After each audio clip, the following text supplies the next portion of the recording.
പ്രിയമുള്ളവരെ, നമ്മൾ യൂറോപ്പ് തീർത്ഥാടനം 10ാം ദിവസത്തിലേക്ക് പ്രവേശിക്കുകയാണ്. ഇന്ന് സെപ്റ്റംബർ 25 ബുധനാഴ്ച. നമ്മൾ പാരീസിലെ ഒളിമ്പിക്സ് നടന്ന ആ പാരീസ് സിറ്റിയിലെ ടൂറിന് ആണ് നമ്മൾ തയ്യാറെടുക്കുന്നത്. ഒളിമ്പിക്സ് നടന്ന സ്ഥലങ്ങൾ നോട്ടർഡാം കത്തീഡ്രൽ, അവിടെ ഇപ്പോൾ പണി നടക്കുന്നത് കൊണ്ട് നമുക്ക് അകത്തേക്ക് പ്രവേശനമില്ല. പുറത്ത് ഉള്ള ഇത് നടന്ന് കാണാൻ മാത്രമേ സാധിക്കുകയുള്ളൂ. അപ്പോൾ നമ്മളിപ്പോൾ മിക്കവാറും അവിടെ ഇറങ്ങില്ല. നമ്മൾ വണ്ടിയിൽ പോകുമ്പോൾ അതിൻ്റെ പുറഭാഗം മാത്രം കാണാനാണ് നമുക്കിപ്പോൾ സാധ്യതയുള്ളൂ. അത് ഏകദേശം ഈ കൊല്ലം അവസാനമാണ് അവിടെ തീർത്ഥാടകർക്കായി തുറന്നു കൊടുക്കുക. അതിനുശേഷം നമ്മൾ മിറാക്കുലസ് മെഡലുള്ള ആ പള്ളിയിൽ പോകും. വിൻസെൻ്റ് പോളിൻ്റെ നാമധേയത്തിലുള്ള പള്ളിയിൽ പോകും. അവിടെയൊക്കെ പോയി പ്രാർത്ഥിക്കാനും ഒക്കെ നമുക്ക് ധാരാളം അവസരമുണ്ട്. അപ്പോൾ അവിടെ നമ്മൾ പോകും.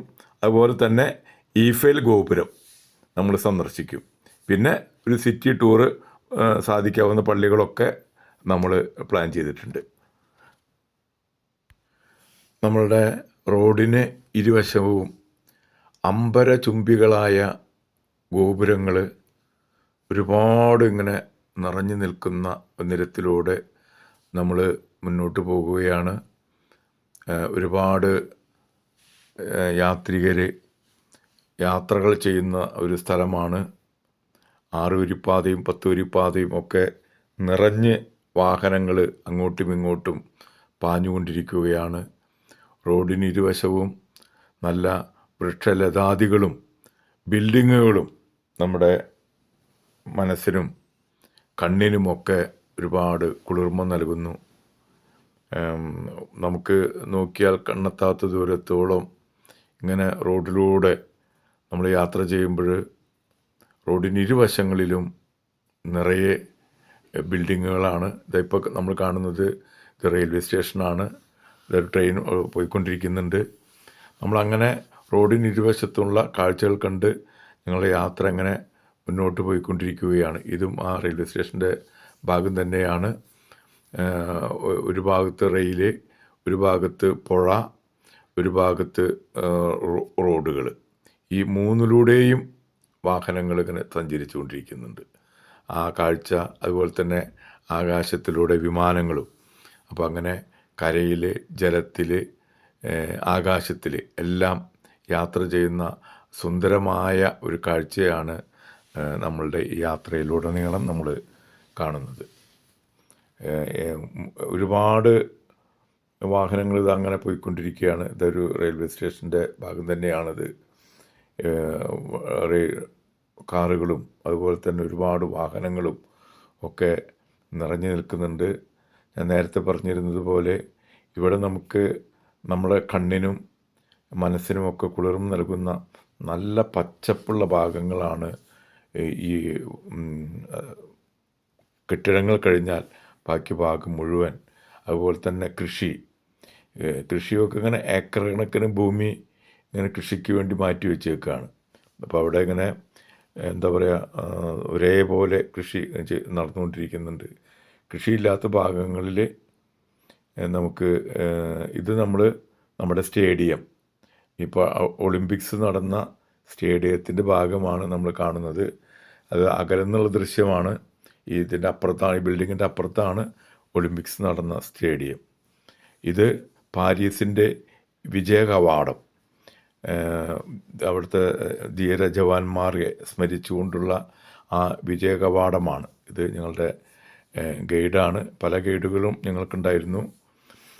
ഇനി നമ്മൾ വീണ്ടും ബിൽഡിങ്ങുകൾ കണ്ട് നമ്മുടെ യാത്ര നമ്മൾ പാരീസിലേക്കാണ്. ആ പാരീസിലേക്ക് പോകുന്ന ആ വഴിയിൽ കാണുന്ന യാത്രകളാണ് ഇത് മുഴുവൻ. നിറയെ വാഹനങ്ങളും അതുപോലെ തന്നെ കെട്ടിടങ്ങളും കൊണ്ടിങ്ങനെ നിറഞ്ഞ് നമുക്ക് യാത്ര നമ്മൾ മുന്നോട്ട് പോവുകയാണ്.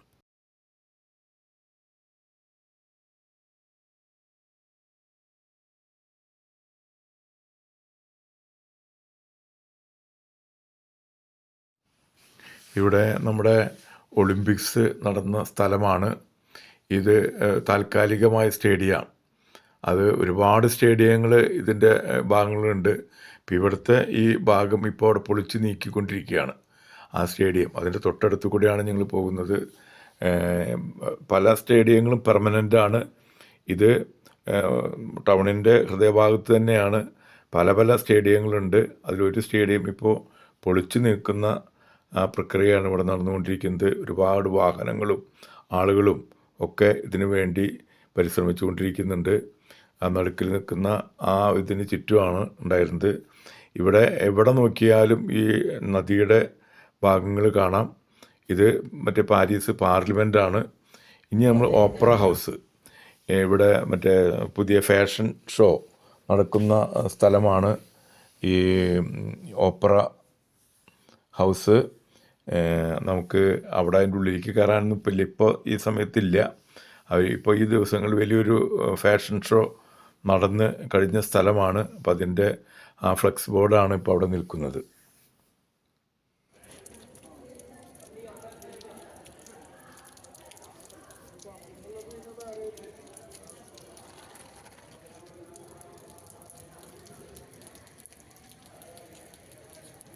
നമ്മളിനി പോകാൻ പോകുന്നത് മിറാക്കുളസ് മെഡലുള്ള ആ പള്ളിയിലേക്കാണ് നമ്മൾ പോകുന്നത്. അവിടെ നമുക്ക് വിശുദ്ധ കാതറിൻ ലബോറയുടെ നമുക്ക് തിരുശരീരം കാണാൻ സാധിക്കും. അതുപോലെ തന്നെ വിശുദ്ധ ലൂയി മാരിലാക്കയുടെയും ഭൗതിക ശരീരം നമുക്ക് കാണാനുള്ള സൗകര്യം നമുക്കവിടെ ഉണ്ട്. നമ്മളവിടെ ചെല്ലുമ്പോൾ ആ ദേവാലയത്തിൽ ദിവ്യബലി അർപ്പിച്ചു കൊണ്ടിരിക്കുകയായിരുന്നു. അപ്പം അതുകൊണ്ട് ആ ദിവ്യബലിയിൽ സംബന്ധിക്കാൻ ഞങ്ങൾക്ക് സാധിച്ചു. അതുപോലെ തന്നെ ഈ പള്ളിയിൽ തന്നെയാണ് വിശുദ്ധ വിൻസെൻ്റ് പോളിൻ്റെ അഴുകാത്ത ഹൃദയത്തിൻ്റെ തിരുശേഷിപ്പാണ് ഈ കാണുന്നതാണ്. അതിന് വിശുദ്ധ അവിടെ ഒരു പ്രത്യേക ഒരു സക്രാരിയിൽ കാണുന്നതാണ്. അവിടെ ആ അഴുകാത്ത. പിന്നീട് ഞങ്ങൾ പോയത് ലോകാത്ഭുതങ്ങളിലൊന്നായ ഈഫേൽ ഗോപുരം സന്ദർശിക്കാൻ വേണ്ടിയിട്ടാണ്. ഏകദേശം 70,000 ടൺ ഇരുമ്പ് ഉപയോഗിച്ചാണ് ഈ ഈഫേൽ ഗോപുരം നിർമ്മിച്ചിരിക്കുന്നത്. 1000 അടി ഉയരമാണ് അതിൻ്റെ മൊത്തം ഉയരം. ഞങ്ങളതിൻ്റെ മുകളിലേക്ക് കയറാനുള്ള നമ്മളിപ്പോഴാണ് ഈഫേൽ ടവറിൻ്റെ 2ാം നിലയിൽ നിന്നിട്ടാണ് മുകളിലേക്ക് കയറുന്നത്. നമ്മൾ പാരീസ് ദേശം നോക്കിക്കാണുകയാണ്. നോക്കത്താ ദൂരത്ത് ഒരുപാട് ബിൽഡിങ്ങുകളും ഒക്കെ ഇവിടെ കാണാം. ഇവിടെ നിന്ന് എവിടേക്ക് നോക്കിയാലും നിറയെ ബിൽഡിങ്ങുകളാണ് കാണുക. താഴെ ഇതാ റോഡ് കാണുന്നുണ്ട്, പുഴ കാണുന്നുണ്ട്. സെൻ നദിയുടെ ഒരു കരയിലാണ് നമ്മളിപ്പോൾ നിൽക്കുക. വലിയൊരു ബിൽഡിങ്, ഒരു സമുച്ചയം തന്നെ ഉണ്ട്. ഇത് ഏത് ഭാഗത്ത് നോക്കിയാലും എല്ലാം നിറയെ ബിൽഡിങ്ങുകൾ മാത്രമാണ് കാണുക. എങ്ങനെ നോക്കിയാലും ബിൽഡിങ്ങുകൾ മാത്രമാണ് കാണുക. ഇത് നമ്മളുടെ ചിന്തകൾക്കൊക്കെ അപ്പുറമുള്ളൊരു വ്യൂ ആണ്. നമ്മൾ ഒരുപാട് ഉയരത്തിലാണ് നിൽക്കുക. ഇനി ഇതിൻ്റെ മുകളിലേക്കും ഒരുപാട് കയറാനുണ്ട്. ഏകദേശം മിഡിൽ പോർഷനിലാണ് ഇപ്പോൾ ഞങ്ങൾ നിൽക്കുക. ഇനി ഇതിൻ്റെ മുകളിലേക്ക് ഞങ്ങൾ കയറുന്നില്ല. 70,000 ടൺ ഇരുമ്പ് കൊണ്ട് നിർമ്മിച്ച പാരീസിലെ ഈഫൽ ടവറിലാണ് ഞങ്ങളിപ്പോൾ ആയിരിക്കുക. ഇവിടെ നിന്ന് ഏത് ഭാഗത്തേക്ക് നോക്കിയാലും നിറയെ ബിൽഡിങ്ങുകൾ മാത്രം. താഴെ ഒരുപാട് പച്ചപ്പുകളും ഇതിൻ്റെ ഇടയിലൊക്കെ ഉണ്ട് എന്നുള്ളതാണ് ഏറ്റവും വലിയ പ്രത്യേകത. എവിടേക്ക് നോക്കിയാലും ബിൽഡിങ്ങുകളും പച്ചപ്പും മാത്രം. വാഹനങ്ങൾ റോഡിലൂടെ തുരുതുരാ പോകുന്നുണ്ട്. നദിയുടെ പേരെന്താ? സെൻ നദി ഇതിന് ചുറ്റും ഒഴുകുകയാണ്. ആ നദിയിലൂടെയും വാഹനങ്ങൾ പോകുന്നുണ്ട്. ഒരുപാട് ബോട്ടുകളും ഒക്കെ ഉണ്ട്. അതിനെ കവർ ചെയ്ത് പാലങ്ങളും സമൃദ്ധിയുണ്ട്. ഈ സെൻ നദിയുടെ ഇരുകരകളിലും ജനസഹസ്രങ്ങൾ ഒഴുകുകയാണ്. വാഹനങ്ങളിതാ ഒരു റെയിൽപാതം, ആ റെയിൽപാതത്തിലൂടെ ട്രെയിനും പോകുന്നുണ്ട്. അങ്ങനെ എവിടേക്ക് നോക്കിയാലും ഇപ്പോൾ നമ്മൾ കാണുന്നത് ഓരോ ബിൽഡിങ്ങുകളുടെയും മുകൾ ഭാഗമാണ് നമ്മൾ കണ്ടുകൊണ്ടിരിക്കുന്നത്. അങ്ങകലെ മനോഹരമായ ഒരു ടവർ ഇതാ കാണുന്നുണ്ട്. ഒരുപാട് നിലകളുള്ള, ഏകദേശം ഒരു 10-25 നിലകളുള്ള ഒരു ബിൽഡിങ്ങാണ് നമുക്ക് നേരെ കാണുന്നത്. സാധാരണ ബിൽഡിങ്ങുകളൊക്കെ ഒരു 6, 7, 8, 9, 10 നിലകളൊക്കെ ഉണ്ട്. അപ്പോൾ ആ ബിൽഡിങ്ങാണ് ഇപ്പോൾ ഇവിടെ ഏറ്റവും ഉയരം കൂടിയത്, 25 നില ദൂരത്തിലുള്ളത്. ലോകത്തിൻ്റെ നിറുകലാണോ നമ്മൾ കയറി നിൽക്കുന്നത് എന്ന പ്രതീതി ഉളവാകുമാറ് അമ്പരചുംബികളായ ഒരുപാട് കെട്ടിടങ്ങളുടെ മുകളിലാണ് ഞങ്ങളിപ്പോൾ ആയിരിക്കുക. സമുദ്രനിരപ്പിൽ നിന്ന് ഒരുപാട് ഉയരത്തിൽ ഞങ്ങളിപ്പോൾ കയറി നിൽക്കുകയാണ്. ഒരുപാട് ജനങ്ങൾ, വിദേശികളും സ്വദേശികളും ഒക്കെയായിട്ടുള്ള ഒരുപാട് ആളുകൾ ഈ ടവറിന് മുകളിൽ കയറിയിട്ടുണ്ട്. ഇവിടെ നോക്കിക്കഴിഞ്ഞാൽ നോക്കത്താ ദൂരത്ത് ബിൽഡിങ്ങുകൾ മാത്രമാണ് കാണുക. ഏറ്റവും സന്തോഷകരമായ കാര്യം ഇവിടെ നോക്കിയാൽ എങ്ങും നിറയെ പച്ചപ്പുകളും കാണാം എന്നുള്ളതാണ്. ഒരു ഭാഗത്ത് ബിൽഡിങ്ങുകളും മറുഭാഗത്ത് നിറയെ പച്ചപ്പുകളും ഈ ഭൂമിയിലെ ഒരു സ്വർഗം തന്നെ ആകുന്ന ഒരു പ്രതീതിയുണ്ട്. ചെറിയ ഒരു ചാറ്റൽ മഴയുണ്ടെങ്കിലും നമുക്കിതിൻ്റെ മുകളിൽ വളരെ സേഫാണ്. നമ്മൾ ഈ മുകളിലാണ് ഇപ്പോഴായിരിക്കുക. അങ്ങകലെ ഒരു പള്ളി പോലെയുള്ളൊരു സ്ഥലം കാണുന്നുണ്ട്.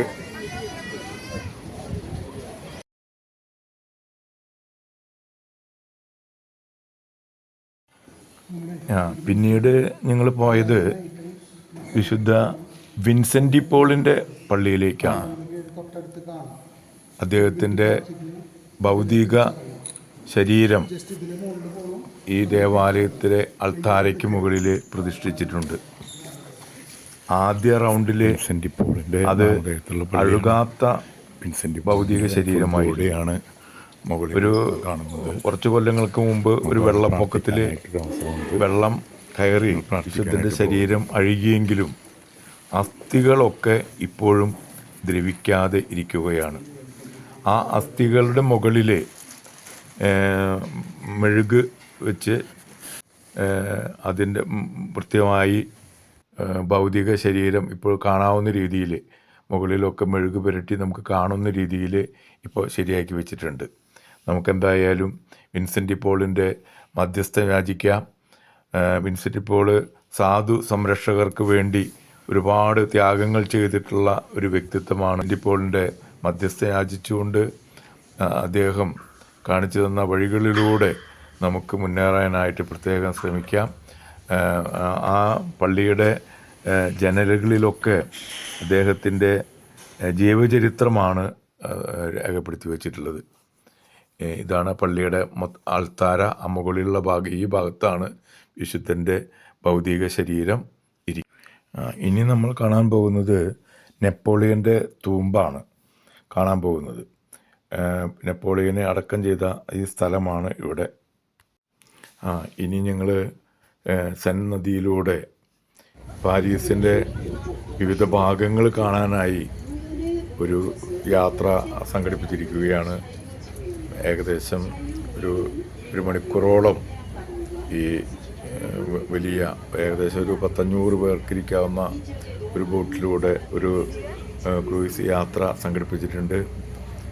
ഈ പുഴയുടെ ഇരുവശങ്ങളിലുമുള്ള സൗന്ദര്യം ആവോളം ആസ്വദിക്കാനായി ഈ അവസരം നമുക്ക് ഉപയോഗിക്കാം.